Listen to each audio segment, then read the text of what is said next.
हरे कृष्णा। जेठ मास में आप सभी भक्तों का मैं बहुत बहुत स्वागत करती हूँ। अभी तक सुना कथा को, अब उसके आगे की कथा को अब प्रारंभ करते हैं।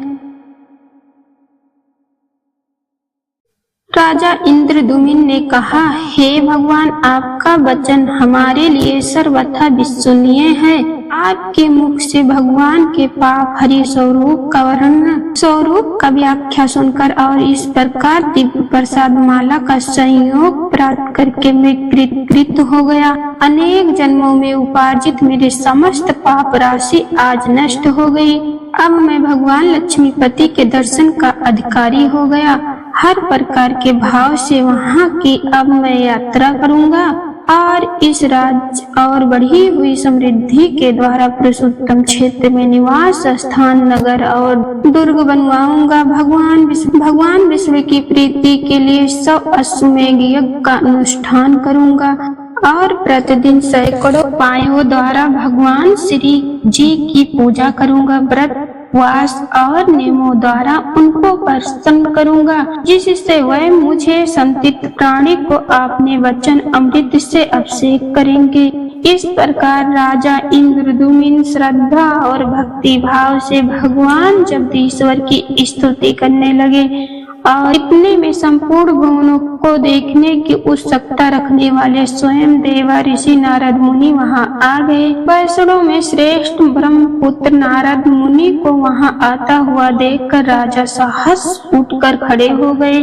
पाद, अधर और आचमनीय निवेदित करके उनका उत्तम प्रकार से स्वागत सत्कार किया, उन्हें आसन पर बैठाया और फिर प्रणाम पूर्वक हाथ जोड़कर कहने लगे, हे देवर्ष, आज मेरे संपूर्ण यज्ञदान, स्वाध्याय और ताप सफल हो गए, क्योंकि मेरे घर पर ब्रह्मा जी के द्वितीय स्वरूप देवर्ष नारद मुनि कृपया पूर्वक पधारे हैं। हे मुनि, आपने यहाँ तक आने की कृपा की है, इतने से ही मैं कृतार्थ हो चुका हूँ। फिर भी आपकी प्रसन्नता के लिए आपकी क्या सेवा करूं? आपकी किस आज्ञा का पालन करूं? कौन सा प्रयोजन लेकर आपने मेरे इस घर को पवित्र किया है? इस प्रकार अत्यंत भक्ति भावपूर्ण और विनय पूर्वक की राजा की वाणी सुनकर नारद जी मुस्कुराते हुए कहते हैं, हे राजन, आपके निर्मल गुणों से ब्रह्मा आदि सभी देवता, सिद्ध और मुनि अत्यंत प्रसन्न है। आपने बहुत अच्छा निश्चय किया है। हजारों जन्मों के अभ्यास से नीलाचल गुफा निवासी भगवान माधव में भक्ति होती है। परम बुद्धिमान ब्रह्मा जी ने उन्हीं भगवान जगदीश्वर की आराधना करके इस सृष्टि का निर्माण किया है और पितामह की पदवी प्राप्त की है। आप ही उन्हीं के वंश में उत्पन्न हुए हैं, इसीलिए भगवान के प्रति आपकी ऐसी भक्ति होना यह उचित ही है। पग पग पर दुख और संकटों से घिरे हुए इस संसार रूपी वनों में भटकते हुए मनुष्यों के लिए एकमात्र भगवान विष्णु की भक्ति ही सुख देने वाली है। यह समस्त संसार एक समुद्र है जहाँ कोई भी आश्रय देने वाला नहीं। सुख दुख आदि द्वंद्वों की प्रचंड आंधी से इसमें सदैव तूफान आता रहता है और इसी कारण से यह अत्यंत दुरस्तर है। इस भाव सागर में डूबे हुए मनुष्यों के लिए भगवान विष्णु की भक्ति ही नौका मानी गई है। एकमात्र माता भगवती विष्णु भक्ति का आश्रय लेकर संतुष्ट रहने वाले साधु पुरुष को शोक नहीं होता। हे राजन, देहधारियों की जो बड़ी भारी पाप राशि है वह विष्णु भक्ति रूपी महान दानव नल में पतंगों की भांति जल जाती है। प्रयाग, गंगा इत्यादि तीर्थ, तपस्या, श्रेष्ठ अश्वमेध यज्ञ, महान दान, व्रत, उपवास और नियम, इन सब का शास्त्रवार सेवन किया जाए और उनके पुण्य समूह को कोटि कोटि गुना करके एकत्र किया जाए तो भी वह विष्णु भक्ति के हजारों अंशों के बराबर भी नहीं बताया गया है। नारद मुनि द्वारा बताई गई विष्णु भक्ति की महिमा को सुनकर राजा इंद्रद्युम्न के मन में भगवान विष्णु की भक्ति का स्वरूप जानने की इच्छा हुई। इसीलिए उन्होंने पूछा, हे भगवान, भक्ति का क्या रूप है? उसके लक्षण कैसे होने चाहिए? इसके उत्तर में नारद मुनि ने कहा, हे राजन, ध्यान पूर्वक सुनना। मैं भगवान विष्णु की सनातन भक्ति का सामान्य और विशेष रूप से व्याख्या करता हूँ। गुणों के भेद से भक्ति के 3 प्रकार हैं, सात्विक, राजस्वी और तमसी। इसके अतिरिक्त एक चौथी भक्ति है जो निर्गुण मानी गई है। हे राजन, जो लोग काम और क्रोध के वशीभूत हैं और प्रत्यक्ष के सिवा किसी भी परलोक त्याग की ओर दृष्टि नहीं रखते, वह अपने आप को लाभ और दूसरों को हानि पहुंचाने के लिए जो भजन करते हैं, उनकी वह भक्ति तामसी कही गई है। अत्यधिक यश प्राप्त करने के लिए की गई अथवा दूसरे की स्पर्धा में प्रसंग वंश परलोक के लिए भी जो भक्ति होती है, वह राजसी मानी गई है। परलौकिक लाभ को स्थायी समझकर और इस लोक के समस्त पदार्थ को निस्वार्थ देखकर अपने वर्ण और आश्रम के धर्म का परित्याग न करते हुए आत्मज्ञान के लिए जो भक्ति की जाती है, वह सात्विक भक्ति है।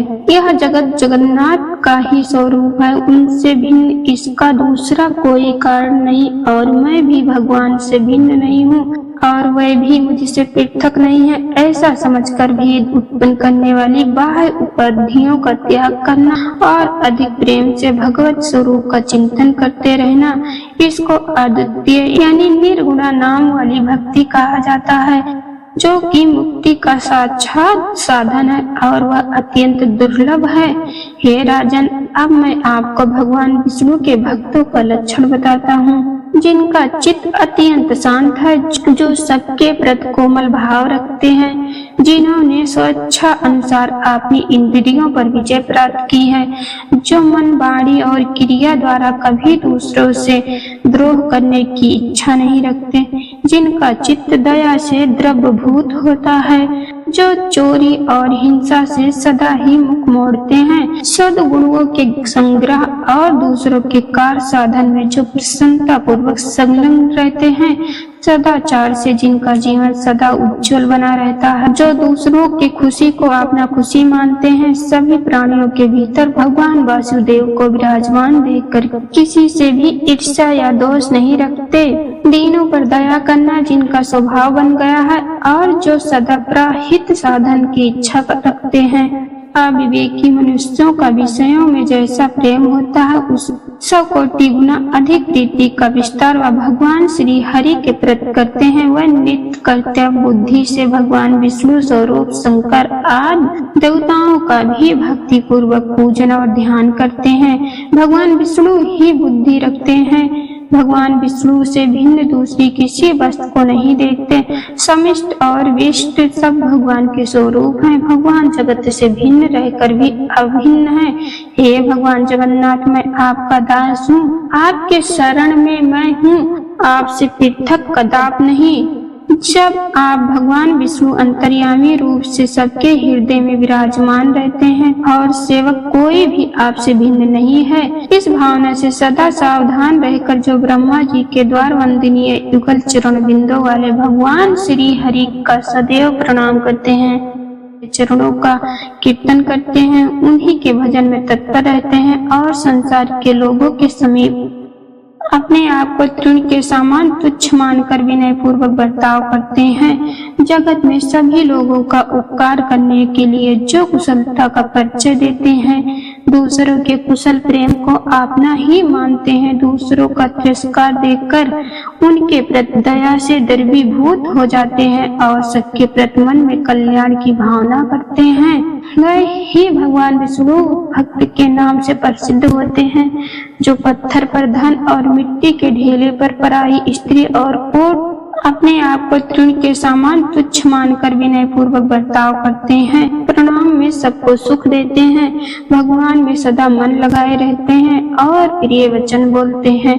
वही वैष्णव नाम से प्रसिद्ध है, जो भगवान के पावा हरि शुभ नाम से संबंधी मधुर पद का जप करते हैं, जय जय की घोषणा के साथ भगवान नाम का कीर्तन करते हैं। वह अकिंचन महात्मा वैष्णव के रूप में प्रसिद्ध है, जिनका चित्त श्री हरि के चरण बिंदु में निरंतर लगा रहता है, जो प्रेम अधिकार के कारण जड़ जड़ बुद्धि असादृश बने रहते हैं। सुख और दुख दोनों ही जिनके लिए सामान्य है, जो भगवान की पूजा में चतुर हैं और अपने मन तथा विनय युक्त वाणी को भगवान की सेवा में समर्पित कर चुके हैं, वही वैष्णव के नाम से प्रसिद्ध है। मद और अहंकार गल जाने के कारण जिनका अंतःकरण अत्यंत शुद्ध हो गया है, ऐसे वैष्णव निश्चय ही उच्च पद को प्राप्त होते हैं। भगवान में सदैव उत्तम भक्ति रखने वाले भक्तों के शुभ चरित्र और लक्षण का वर्णन मैंने आपसे कह सुनाया है।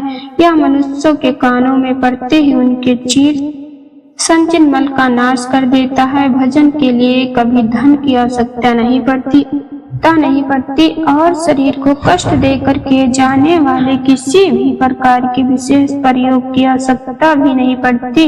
मृदुल और मंद स्वर से वाणी के द्वारा भगवान के नाम का कीर्तन होता रहे तो मैं इसी को भजन मानता हूँ। आपके मन में भगवान के दया भाव का उदय हुआ है और उसी का चिंतन होना चाहिए। लेकिन जो मनुष्य के शुभ आचरणों से भी द्वेष करते हैं और स्वयं अपने चित्त को दुराचार में बांध के रखते हैं, बड़े भारी अमंगल को पार करके निश्चित रहते हैं और सदैव ऐश्वर्य तथा विषय भोग के रस में ही सुख का अनुभव करते हैं, वह मनुष्य वैष्णव नहीं है, बहुत ही निम्न श्रेणी के मनुष्य हैं। आपने हृदय रूपी कमल में विराजमान परम आनंद श्री हरि के स्वरूप का क्षण भर भी चिंतन नहीं करते, उत्तम भाव से बैठे रहते हैं और आपने झूठ वचनों के जाल से भगवान के नाम को भी निरंतर अवच्छाद किए रहते हैं। वह भी भगवान के भक्त नहीं हैं, जिनके मन में पराई स्त्री और पराये धन के लिए सदा लोभ बना रहता है, जो कृपाण बुद्धि वाले हैं और सदा अपना ही पेट भरने में लगे रहते हैं। वे नर पशु विष्णु भक्त से सर्वथा रहित हैं, जो निरंतर दुष्ट पुरुषों के साथ अनुराग रखते हैं, दूसरों का तिरस्कार और हिंसा करते हैं, जिनका स्वभाव अत्यंत भयंकर है और जो भगवान नरसिंह के चरणों के चिंतन में विरक्त हैं। मनुष्यों को दूर से ही त्याग देना चाहिए। इस प्रकार नारद मुनि ने राजा इंद्रद्युम्न को भक्ति और भक्ति के विशेष लक्षण बताए और यही थी आज की जेठ मास कथा। हम आशा करते हैं यह कथा आपको अच्छी लगी होगी। अगर ऐसा है तो लाइक कीजिए, शेयर कीजिए और चैनल को सब्सक्राइब कीजिए। तब तक के लिए राधे राधे। हम मिलते हैं आपको अगली कथा में।